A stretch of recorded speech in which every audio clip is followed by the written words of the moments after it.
What's going on, my fellow handicappers? This is Weekend Handicapper. In this video, we are going to provide picks and analysis for the Sam F. Davis Stakes race at Tampa Bay Downs. This week's only Road to the Kentucky Derby race that potentially could help horses earn points to get in the starting gate at the 2020 Kentucky Derby. Before we provide those picks and analysis, hit that subscribe button if you like these videos and that notification bell so you can get all the latest tips, tools, and resources to help you win some money on thoroughbred horse races. All right, the Sam F. Davis at Tampa Bay Downs.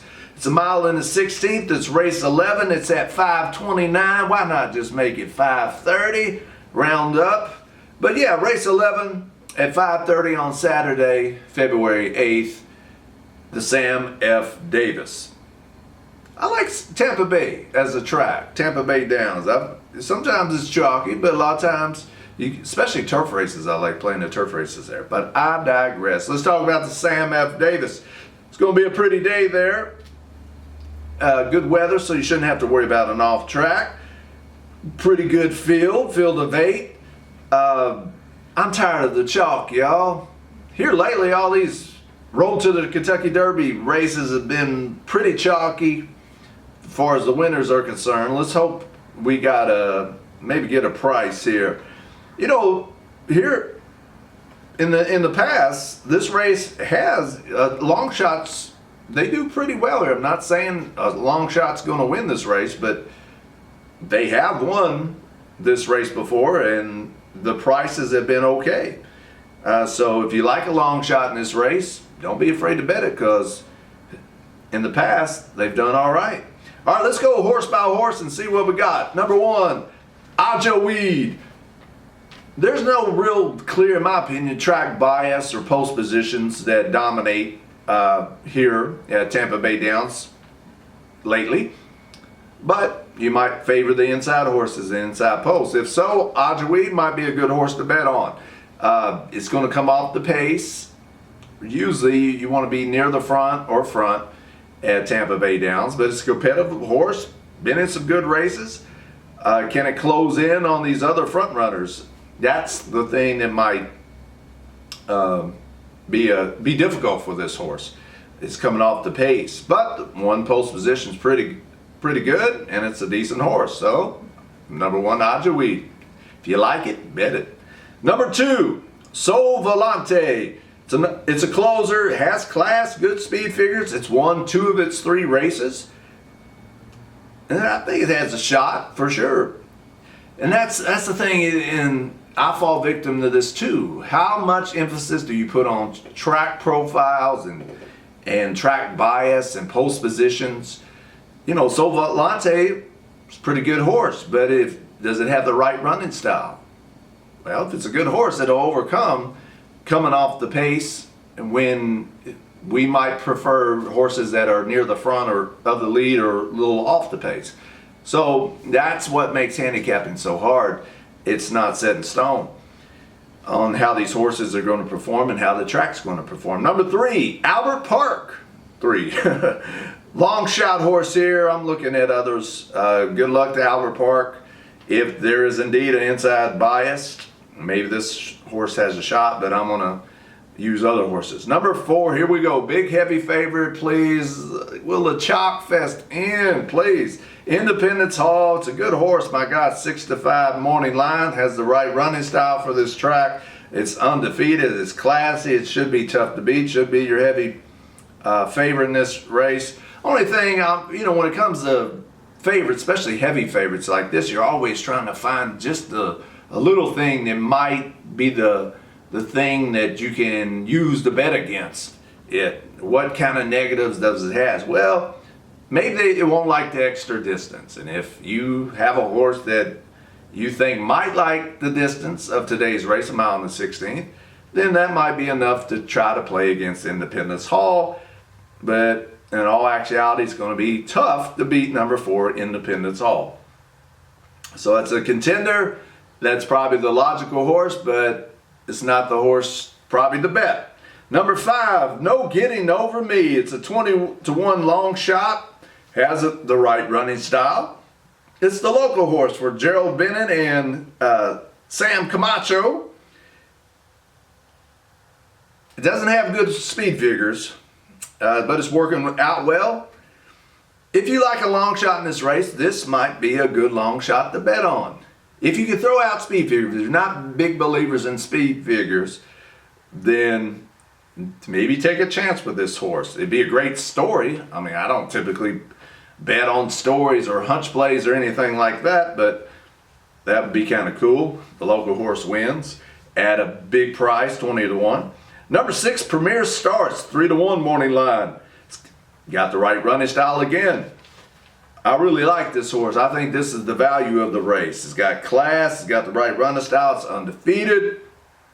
It's got John Velasquez, Jorge Navarro's got good stats when it comes to this kind of race and a lot of these factors in this race. I'm always trying to beat the favorite. This number 6 is a logical horse with a good chance. It's going to be tough to beat Independence Hall, but I think this one has a chance to do that. Number 7, Tis Right Time, a closer. Probably won't get the pace to close in on, but I wouldn't be mad at you if you bet this horse. Especially underneath, might be all right. And number 8, Chapalua. Got a good running style. It's on the outside. I don't think that will be a negative. It's won at today's distance, one of the few horses, if not the only horse to win at this distance. But that was at Woodbine on the synthetic track. And then the other races it's ran was on turf. So if it doesn't like the dirt, then we're in trouble. If you don't pay attention to speed figures, the fact that it hasn't raced on dirt doesn't sway you off this horse, then bet this horse. This is a 8-1 morning line. It's an intriguing horse, especially to use underneath. But if you're looking for a price, I think this horse would be a good price to bet on. All right, so how am I going to bet the 2020 Sam F. Davis at Tampa Bay Downs? It's all about beating that heavy favorite.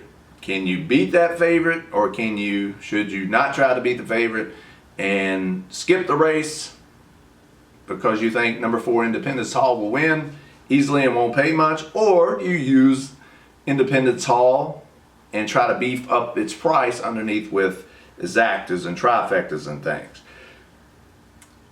I think the play here, in my opinion, what I'm going to bet on, I'm going to try to beat Independence Hall as far as win bets go, is number 6 Premier Star. I think it's got a good shot. It's stretching out, but I think it offers the value. You always got to look for value when it comes to betting on horses. You either skip the race or play the value if you're going to play the race. Now, if Independence Hall wins, you can look at the exactas like I talk about all the time. Some good exactas might be, in my opinion, the 4 and the 6 over the 4, 6, 5, 8. And you might throw the 1 and 2 under there. I don't know. It's hard to make these videos and try to predict exacta payouts. Some good long shots, in my opinion, would be the 5 and the 8. If you're a big believer in track bias and how the track's playing, then the inside horses, even though they're closers, you might want to use the number 1 Ajaweed and number 2 Sovolante underneath for your exactas and your trifectas and your superfectas. I think the 8 is a very interesting horse. If it likes the dirt, and if you don't believe in speed figures, that would be a good long shot. And number 5, the local horse, same thing. If you don't believe in those speed figures and you think it might have a shot because it's been working out well, then great.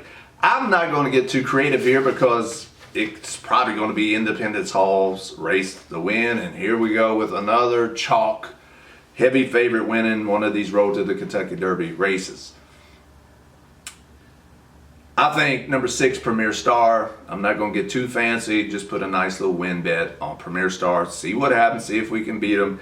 And maybe I'll use some of my long shots underneath the numbers 6 horse with, so you got 6 to win, 4 to win in the exacta spot and first, and maybe hook it up with the 5 and the 8, see what that pays, or see what the 1 and 2's paying.